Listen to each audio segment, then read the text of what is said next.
Aujourd'hui, j'avais le goût de vous parler de cette fameuse passe du désespoir, la passe de « Je vous salue Marie », ou communément appelée la Hail Mary Pass au football. Dans le football américain, on l'appelle comme ça parce que c'est normalement une très longue passe avant, généralement faite en désespoir de cause, avec seulement une petite chance de succès. Et en tant que tel, il fait référence à la fameuse prière catholique « Je vous salue Marie » pour obtenir les bonnes grâces ou encore, je sais pas moi, une intervention divine pour que le jeu réussisse. L'expression remontait au moins aux années 1930 quand il a été utilisé publiquement par deux anciens membres du Fighting Irish du Notre-Dame, un club omnisport universitaire de l'Université Notre-Dame situé dans l'État de l'Indiana aux États-Unis. Pendant plus de 40 ans, l'utilisation du terme a été largement confinée à Notre-Dame et à d'autres universités catholiques. Le terme s'est cependant répandu après un match éliminatoire de la Ligue nationale de football du 28 décembre 1975 entre les Cowboys de Dallas et les Vikings du Minnesota.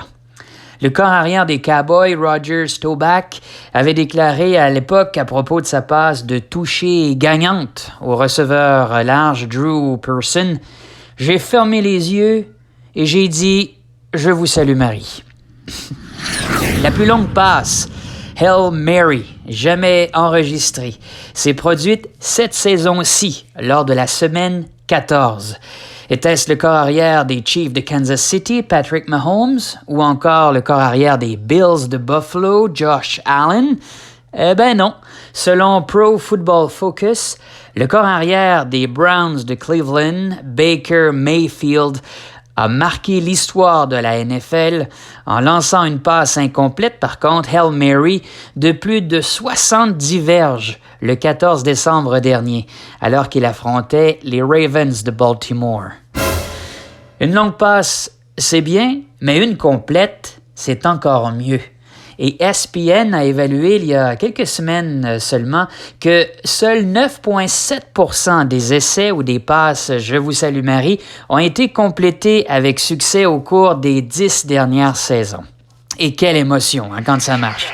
Une longue passe du désespoir suivie d'un toucher. Les Hail Mary Touchdown. Et ça s'est produit aussi très récemment en plus, en novembre dernier.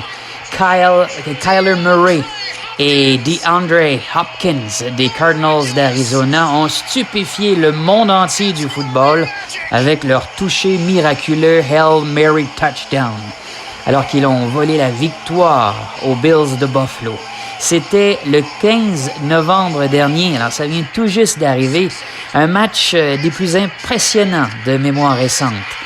Mais Murray et Hopkins ont encore tout envié du fameux roi du Hail Mary, je vous salue Marie, Aaron Rodgers. Le corps arrière des Packers de Green Bay en a fait 3 en carrière. Et Rodgers a terminé peut-être le plus impressionnant de ces 3-là en 2015 contre les Lions de Détroit. Voilà, c'était une autre capsule, la riche histoire de la NFL. J'espère que vous avez aimé. Ici Daniel, qui vous souhaite un bon dimanche et de retour à toi, Jazzy Y en studio.